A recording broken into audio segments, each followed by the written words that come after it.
Welcome to The Jump. I'm Rachel Nichols. I'll be joined by Vince Carter and Kendrick Perkins shortly. But first, let's talk about yesterday.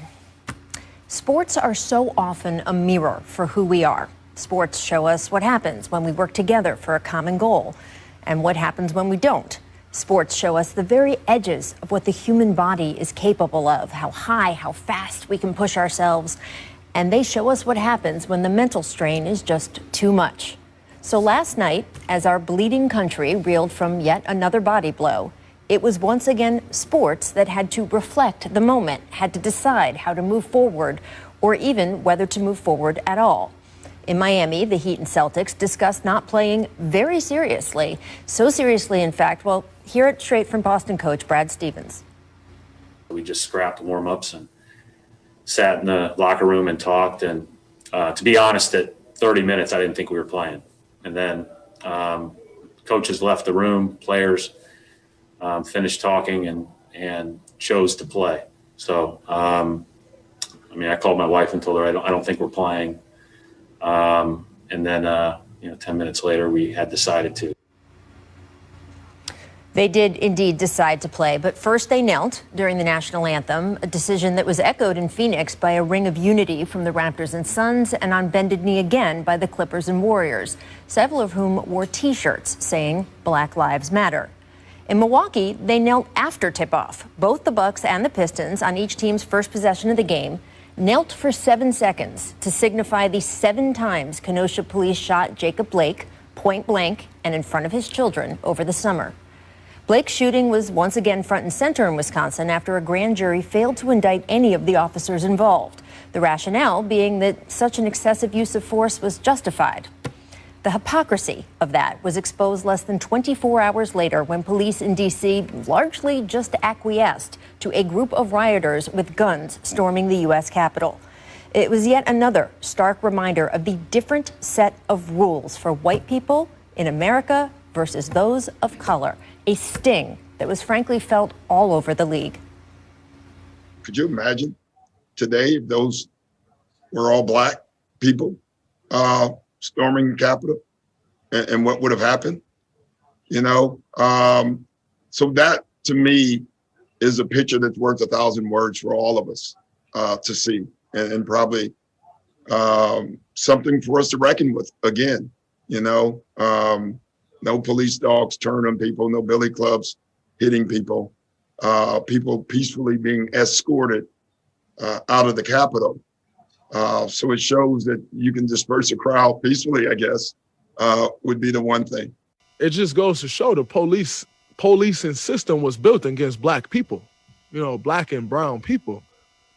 And that's the reason those reactions are different. That's the reason someone can walk or run or bust their way through or whatever into the Speaker of the House office and put their feet on the desk like they're sitting at home on their couch.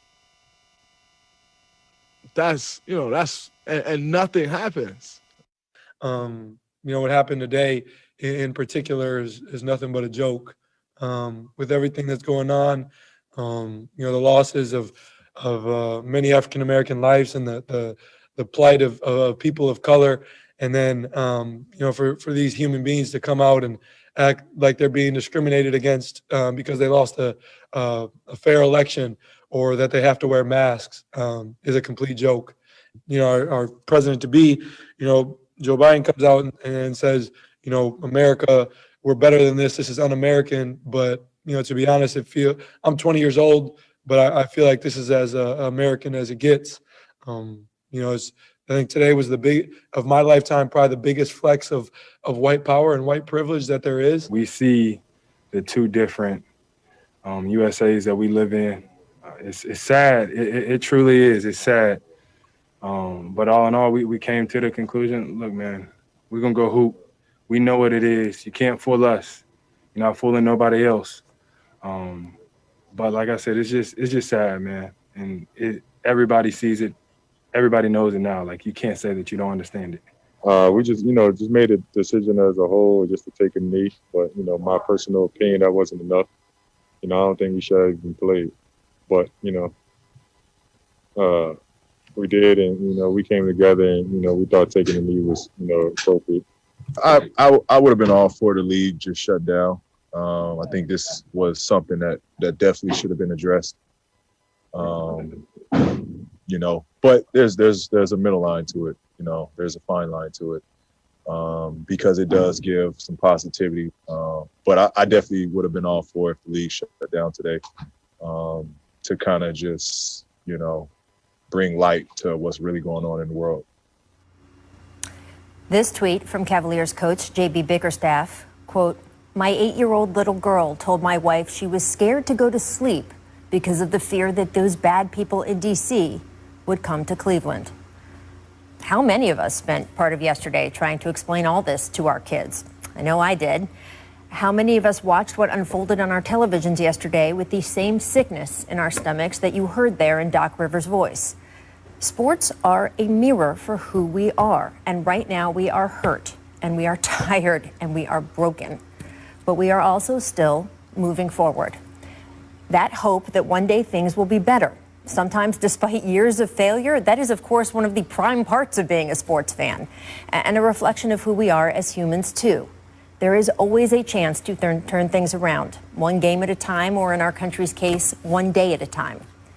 Let's see how we do. And now I would like to welcome in 8-time All-Star Vince Carter, 2008 NBA champ Kendrick Perkins. Vince, what was your reaction to the events that took place in our nation's capital yesterday, and how the NBA community once again had to respond? Painful. It was sickening, disgusting. But I think a lot of these guys said it best. You're seeing the privileges in what you can and what you cannot do, and who can do it and who cannot do it. And once again, hats off to the NBA, all players buying in, coming together for a common goal. It didn't really matter of who you voted for. You seeing everybody come together. I mean, you're just seeing this here, and Doc Rivers said it. And a lot of my friends, we had a conversation in our group chat, and the one thing we said is, can you imagine, look, you see these folks walking in right now. Mm-hmm. You would probably see every one of those bodies on the ground in bloodshed. More than likely.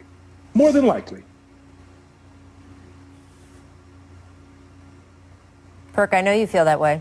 Well, I do. And everything that the NBA Brotherhood has stood for and is still standing for, I'm all in with it, Rachel and Vince. And I think, you could tell from the coaches to the players, they were speaking from the heart. And once again, they're using their platform.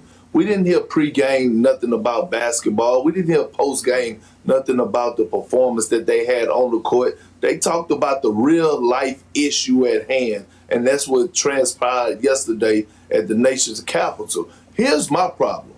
And I tweeted this out yesterday, that I blame one person for all of this. And that old saying that came out way before any one of us time, one bad apple spoils the bunch. This is what happened. This is what's happening right now in America.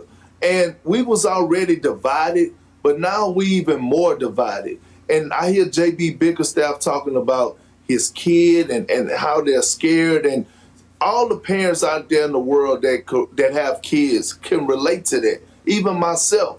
But past that, I'm scared for myself and the safety for everyone in the United States. Because if you look at the situation, no one could tell me that action, that wasn't planned.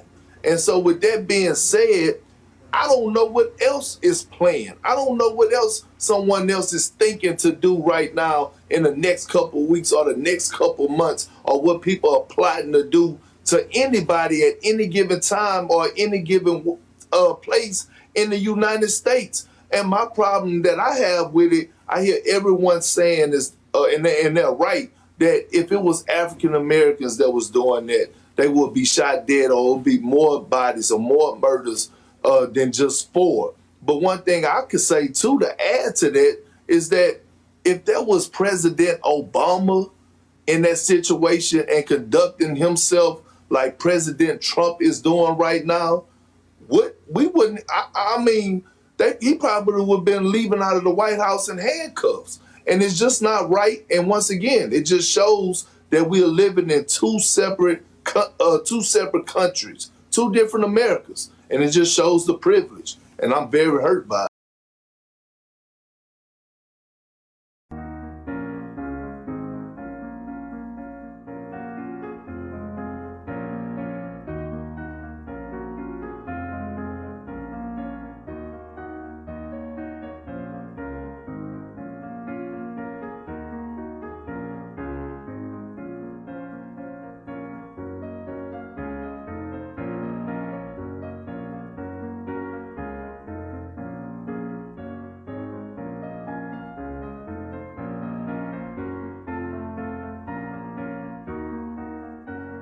I felt like that point was so eloquently made so many times yesterday, and there's a reason we showed you guy after guy after guy, because it's important to see the breadth of NBA players speaking out on this.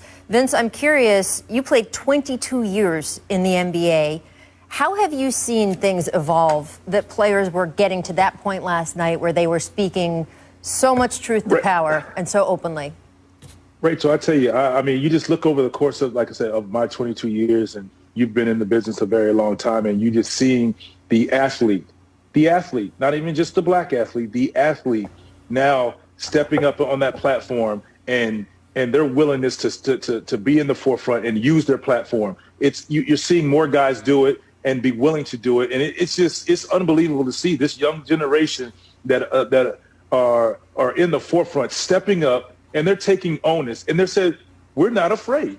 We're not afraid of the consequences. It's whatever. And you seeing the culture, and you're seeing the black athlete, you're seeing the white athlete. I mean, you see right there, everybody's in unity. You're seeing white athletes speaking up for the better for the black athlete, their teammate, their brother. That's what it's about. I know you wouldn't have seen that my rookie year, my first couple of years. You don't see that. So salute to this young generation who really putting their feet on the ground and speaking up. And that's how change has begun to happen because of them.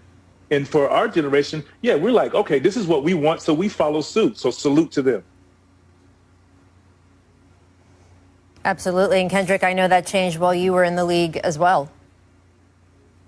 Yeah, absolutely. And Vince is right, though, Rachel. I mean, you look at guys like Jaylen Brown and Malcolm Brogdon, just those two young guys alone, right? They're not even 25 yet, but they have old souls, and they're great leaders. And I admire them. I look up to them. Every time Jaylen Brown gets a chance to talk about in social justice and things that's going on in the world that's not supposed to be going on in our country, but that is happening, I drop everything I'm doing and listen to him, because he's always teaching me, and I'm older than him. And it's a great thing to see that this NBA is in great hands for us leadership-wise, not on the court, but off the court. The things that they're doing in the community is beautiful. The way that they're speaking out, and you could tell it's not a front, it's not fake. They're very passionate about it, and they're really serious about it. These are young guys that are making hundreds of millions of dollars.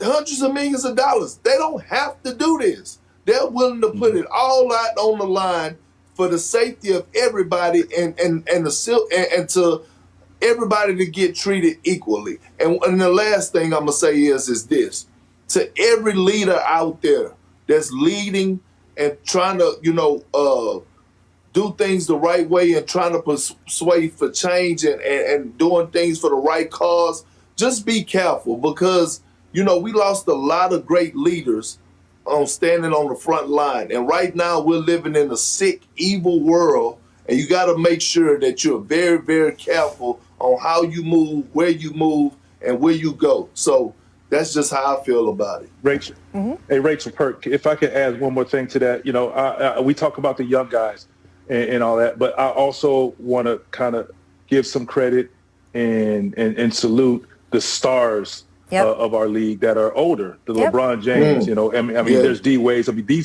we talk about LeBron James has the biggest platform, and we know in past there's some of the stars of stars back in the day were a little hesitant to do so. He can care less what you think about him. He's stepping up in the forefront right along with the young generation. and using his voice, whether people like it or not. He's allowed to use his voice. We as athletes, you as a human are allowed to use your voice. So how is it a problem when we, the athlete, have something to say and have our opinion and voicing our opinion for change, like you said, Perk? But it's a problem.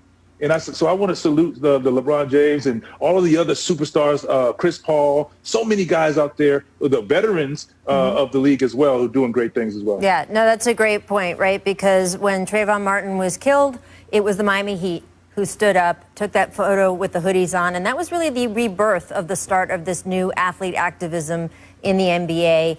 I always say we expect NBA players to be leaders in their community. We ask them to go do community events, hand out school supplies, be there for families in need with food, other supplies, things like that. If you want them to lead the community, you have to listen to their voices when they want to shape that community to be less violent, better education for their children and people who look like them, less fear. We ask these athletes to be involved, and they are saying, yes, I am here. I am involved. And they are some of the most vocal, most present, most high-profile young men and women in this country, certainly some of the most high-profile young African-American men and women in this country.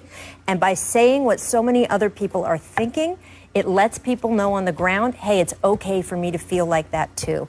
I was so impressed with all of those guys last night, just as we talked yesterday about the women of the WNBA doing the same thing during their season. And I think we can expect more to come, and that's a good thing. All right, guys, coming up, we are going to get back to the NBA action on the court.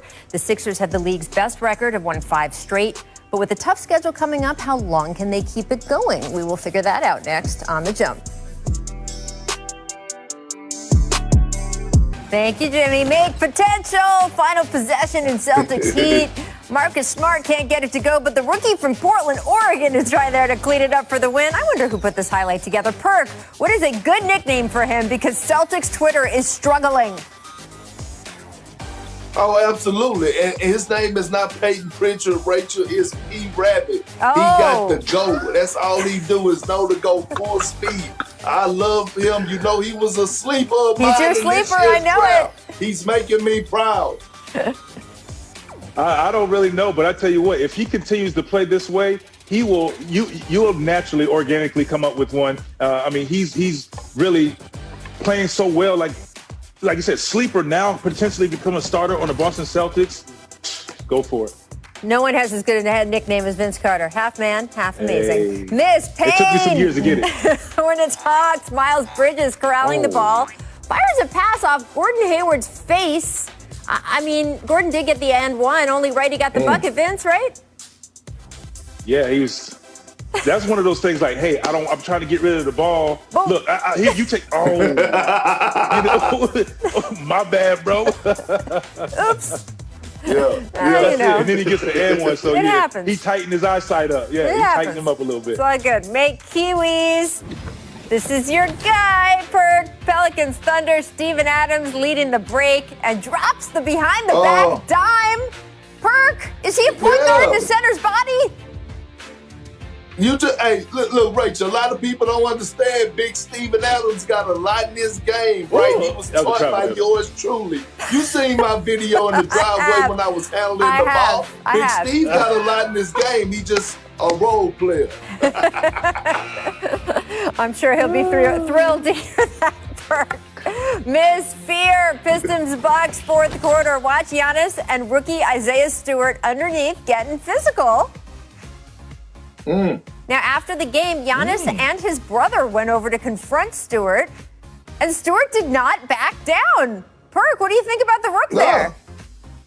I love it. Look, let me tell you something about Stewart. He is a beast. He's a physical specimen, and he's like that old uncle at the barbecue or the family reunion that you just don't want to mess with. That's what he is. You could tell right there. He wants the physicality, and he stood there like, okay, yeah, you Giannis, you got an MVP or two, but bro, I'm still here. Like, hey, and he's gonna earn a lot of respect in the league because of that. Believe it or not, Perk, you know that. That is true, 100%. Miss Jams, couple good throwdowns last night. First, let's look at Joel Embiid. Oh. And then David Nwaba is coming up next. Here we go. Little? What are you going to do with this? Oh. All right, Vince. The dunk expert of all experts, which was better? So you look at Embiid here, like you catch the ball in the post. Like I was going to say, he forgot the dribble. That's like, come on, Perk, drop, step, turn, no dribble up on a big man. Yeah. And then you look at, but my guy here. This is a great sword of the, yeah. I'm gonna give it to the young fella, man. I'm gonna give it to the young fella because I feel like Joel Embiid can do this. Joel Embiid can do that whenever he wants to.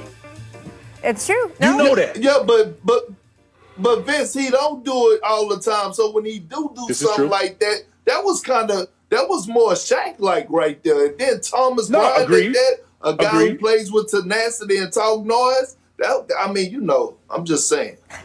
We got more from that Joel Embiid Sixers-Wizards game coming up because, guys, Bradley Beal tied a Washington franchise record with a 60-piece last night. Wizards still couldn't find a way to pull out the win, though. Is that something, nothing, or everything? Stick around to find out.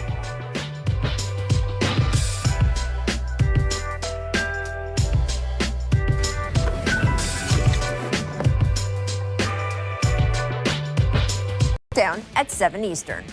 Welcome back to The Jump. I'm Rachel.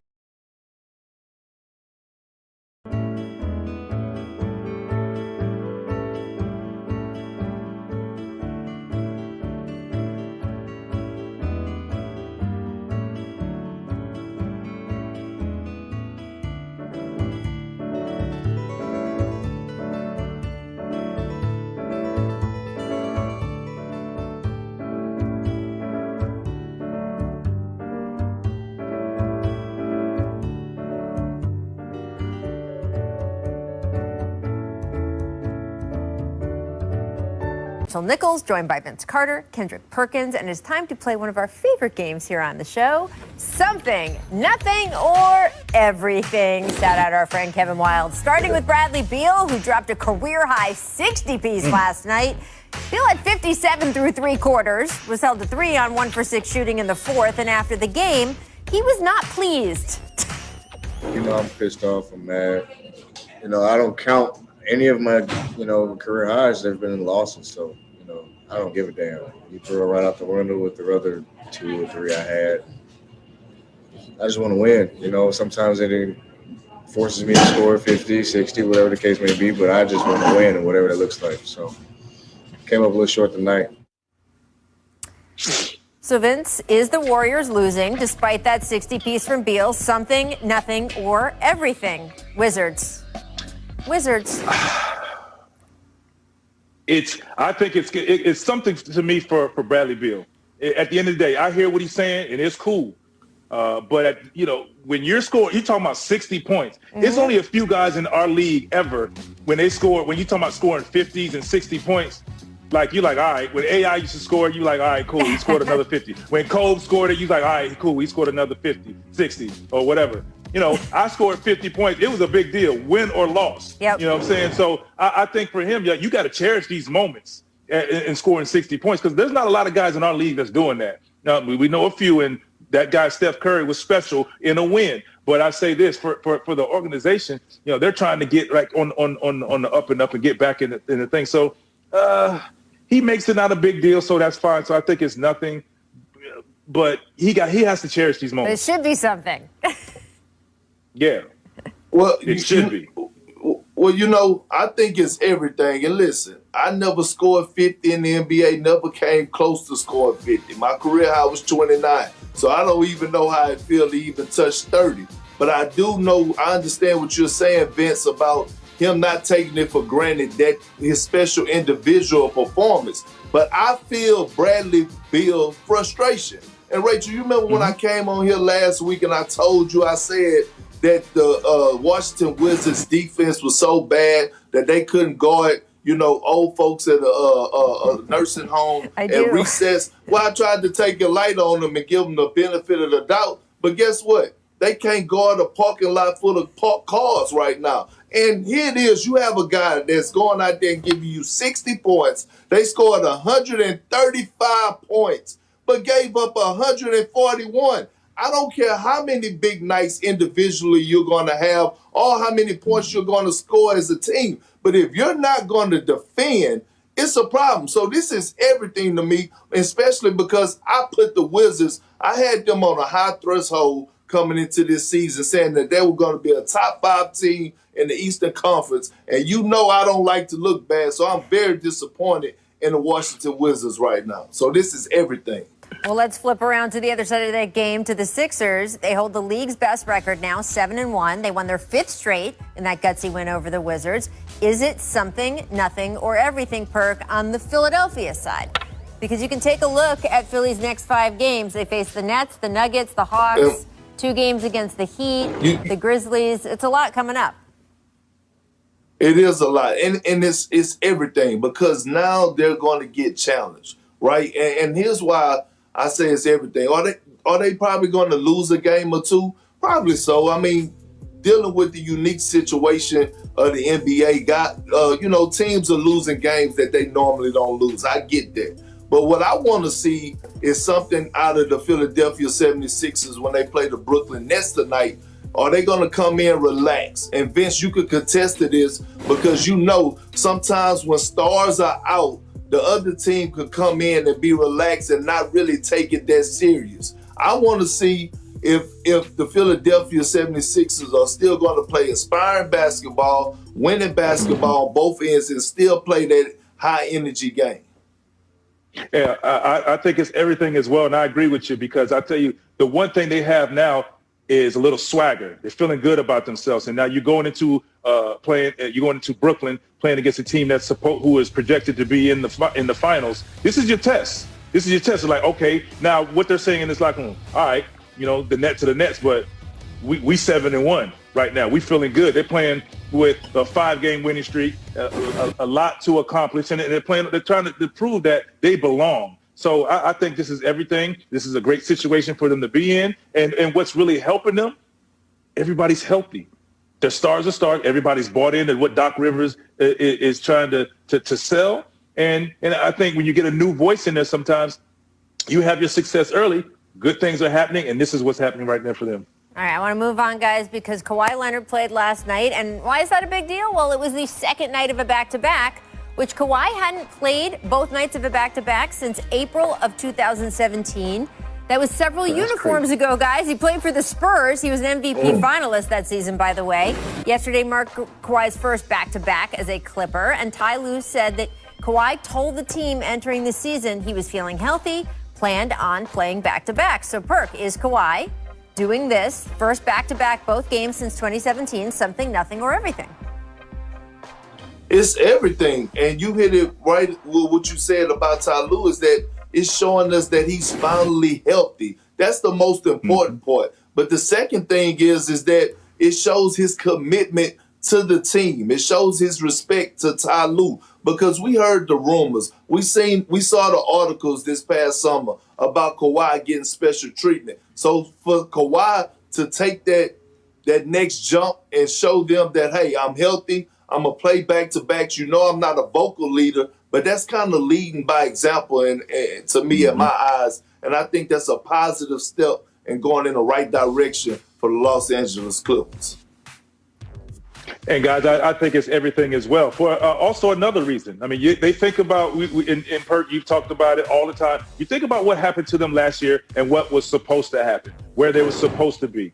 And they were supposed to make it to the Western Conference Final, and it didn't happen. Well, now it's only 72 games and not 82 games. Right. So right now, they feel like, hey, we need to hit the ground running and get as much of an advantage. I'm sure right now their goal is to get to gain home court advantage, if not have the best record. Well, if that's the case, you need your stars to play and win games, point blank. So I think it's everything, and it's a great sign. And yes, he's healthy, like you both said. So if you're going to be healthy, let's go out and win as many games as we can right now, and then we can rest and get ready for the playoffs on the back end. Well, we saw last year, right? The Lakers put so much energy into the regular season, building those good habits, building good defensive habits, while the Clippers treated the regular season, frankly, differently, right? Like, oh, we'll get there in the playoffs. We'll play together, develop that chemistry in the playoffs. It seems like the Clippers are doubling down on the regular season, and we saw a little bit of that with Kawhi. But you can do that when you have a team that's been together for a while. If you got a new team of stars, new stars trying to figure out who's going to be the go-to guy and take the last shot of the game, Well, you need to play regular season to prepare for the postseason. Absolutely, and we're seeing it. All right, guys, I want to get to talking about the Knicks, so just hang on through this next commercial. The Knicks have won 3 straight games. They're sporting a 5-3 record.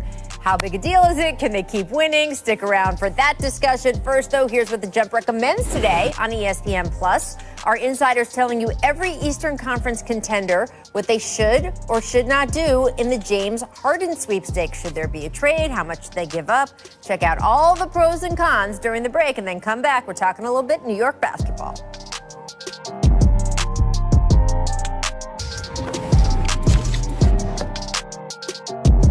Pubbing our insider piece on possible Harden trades. Where would you trade James Harden? Just name a team. Who should get him? Hurt, you go ahead. I'm still scratching my head with this one. I think you should go to Portland. I think they should trade C.J. McCollum and send James Harden to Portland to pair up with Dame Lillard. That's the perfect landing spot. Ooh. What about Memphis? With that talent. I like that. Talking about the resurgence of the New York Knickerbockers. Well, last night they won their third straight, beating the Jazz at home by 12. Julius Randle dropping 30 points, grabbing 16 rebounds. And guys, this is a Tom Thibodeau team, so you know they're going to get it done on the defensive end. Have tip to our researcher here, Caesar. New York first in defensive field goal percentage, second in defensive efficiency, third in rebounds per game. Perk, how big a deal is it, this 3-game win streak for the New York Knicks?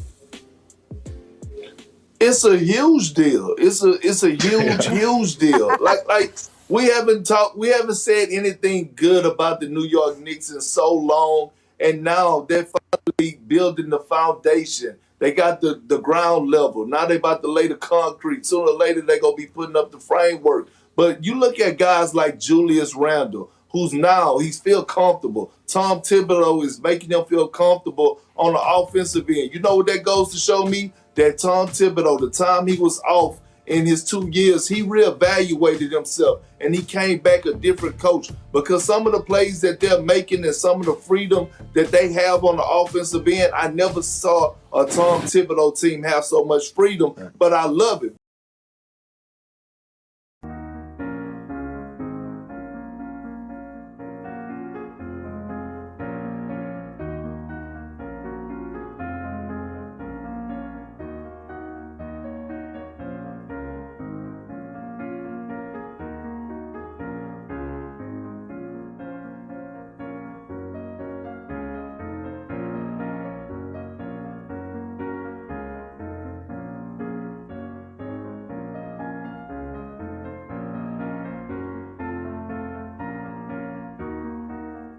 But this team is night, and Austin Rivers, this guy gets so much hate and discredit because, his dad is Doc Rivers. People forget Austin Rivers was that dude in high school. He was a great player, in my opinion, at Duke. He went lottery. He was expected to be a super all-star type player. He's showing that right now. 13 in the fourth yesterday to carry the Knicks. Go ahead, Austin, do your thing. Yeah, I agree. This is a huge deal. We haven't talked about the Knicks being relevant, competitive, all of the above. Anything you can think of about the New York Knicks that they have not done. They're changing the narrative. They're playing hard. Like you said, like Perk said, Julius Randle is playing at another level. He's getting triple doubles. He's putting himself in positions where he's near triple double every night, and you just see it's free flowing. Guys are playing hard. I watched them play against the Hawks, and they were down 10, 12 points, but they continued to play hard. They were efficient. You see Julius Randle being more efficient on the offensive end, not turning the ball over, and defensively they're just active and getting at it, getting out in the run, running the ball, and just trying to get as many easy baskets as possible, which is leading to 3 straight wins. So look out for the Knicks. Yeah, I mean, I've said Do it. they make the playoffs is the question. Ooh, well, it's interesting, especially with the play-in round now at the beginning of this postseason. And I've said it for years, right? What has been so frustrating about the Knicks is not just that they've been losing, and they have been losing. They have had the worst record over the 6-7 seasons coming into this year. It's not that. Teams lose. Teams go through bad periods, and then they get better. It's the way the franchise was run. It was an insult to the fans who were so loyal to it, going through coaches like they were disposable, hiring and firing guys, never really giving some of these guys a chance. 8 coaches in 10 years, the way they treated some of the players, the way they treated some icons of the franchise that fans loved. Charles Oakley, Carmelo Anthony, what they did with Spike Lee.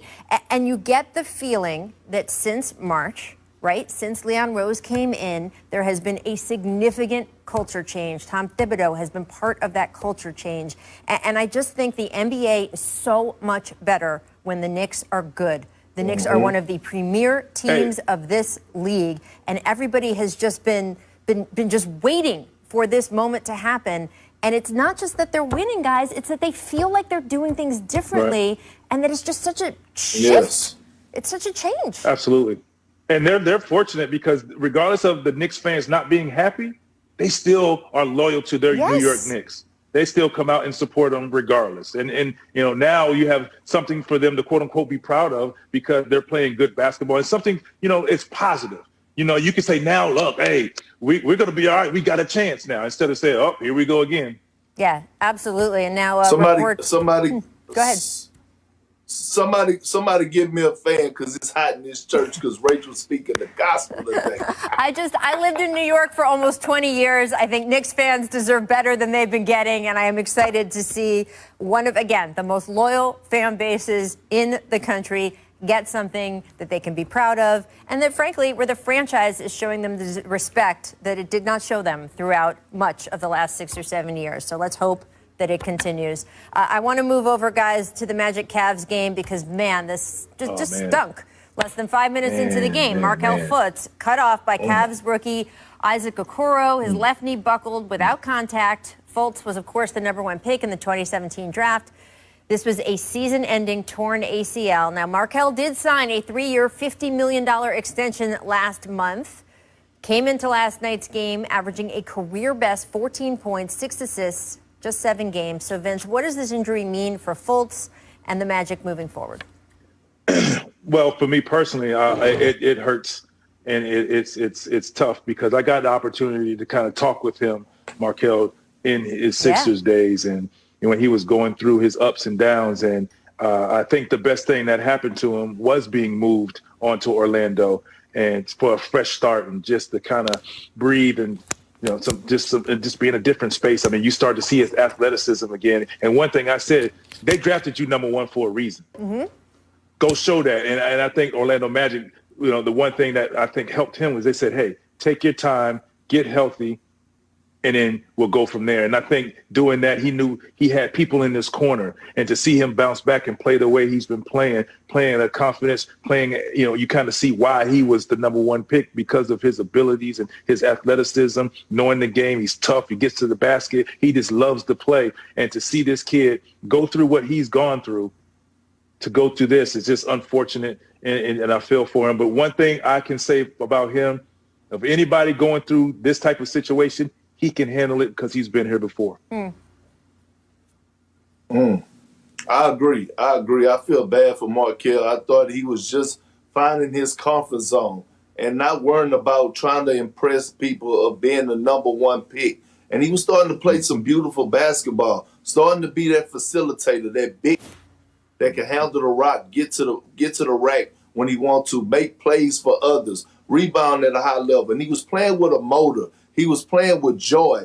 And guess what? He's been through worse. I tore my ACL, and it's not as bad as people think. Yes, it's a season-ending injury, and you never want to have to go through that. But he could bounce back, and he will bounce back. And guess what? All this is going to do is make him want to come back even stronger to prove the doubters wrong who was doubting him before. And also, when you're out that long, you miss the game, and you don't take it for granted. When I was hurt, I had to sit out for 6 or 7 months. And I said, you know what, when I get back on the court, I would never take playing basketball in the NBA for granted again. Not that I did before, but I appreciate it so much more. So watch out to everybody in the league once he get healthy and come back next season. Well, we certainly wish him a speedy recovery. Vince, you mentioned Kyrie Irving. He was on fire, 29 points, including 20 in the first half to lead the Nets to a win in their first game without KD. KD, of course, quarantining for a week because of some exposure of a close contact with COVID. Perk, do you expect Kyrie to keep putting up these numbers with KD out? Absolutely. Rachel, I haven't seen Kyrie Irving this locked in since he won the championship with the Cleveland Cavaliers. You could see it in his eyes. You could see it in his body language. He's in great shape. He's actually been the leader on the court. Kyrie Irving is locked in and is dangerous for the league, and he will keep it up. Agreed. I think so. He's locked in. Like you said, he took the words right out of my mouth. I think he knows they have the opportunity to go deep into the playoffs, if not make it to the finals. So his guy, who he's been co-signing since the summer, is out. He's playing extremely well. He will continue to do so because he knows what it takes, and he's very capable of doing so. All right, I want to get to our League Pass game of the night, too, gentlemen. Only 5 games tonight, so 2 of those are on TNT. You know the rules for our producers. They cannot pick a national TV game. So they went with the defending champion Lakers hosting the Spurs at 10 o'clock Eastern. Lakers already 2-0 against the Spurs this season, seem to be cruising with 6-2. But Perk, student of the game, any areas for improvement for this team right now? They do, Rachel. And the one thing is with Frank Vogel is figuring out a rotation. He has a lot of talent and a lot of pieces over there that he has to figure out. Guys like Wesley Matthews, Alex Caruso when he comes back, figuring out where he's going to implement them into the system, into the offense. But the biggest key is Kyle Kuzma. They have to figure out what are they going to do with Kyle Kuzma, how they're going to play him, what role is he going to play, and break it down to him, because there's still times I'm watching the Los Angeles Lakers and he still look lost. I agree. There's always room for improvement. I mean, yes, they're playing great basketball. They know what they're trying to accomplish at the end of the day. They know championship or nothing for their organization. But I agree with Perk. You want Kyle Kuzma and you need Montrezl Harrell. You need those guys to play some great basketball, to continue to be dominant as you move into the playoffs, because they're going to play a role. Sometimes your bigs are going to be in foul trouble. You play small where you use Montrezl at the 5 or something. So you need him to get comfortable and get acclimated to their culture, the way they play over there. Because there's one thing on the outside looking in, thinking but it's another thing when you're being implemented into it. So that's, I think, the things that they maybe need to improve. Other than that, Lakers, as usual, doing their thing. I mean, look, we knew that. You're right, Vince, and we knew that was going to take some time. It's interesting you guys both bring up Kuzma. He told the media right before the season started, I don't know what my role is on this team. After Frank Vogel heard that, he actually sat Kuz down, and they sort of had a bit of a heart-to-heart. But clearly, still working out who he should be on the court. We expect to watch them tonight do just that. Thanks.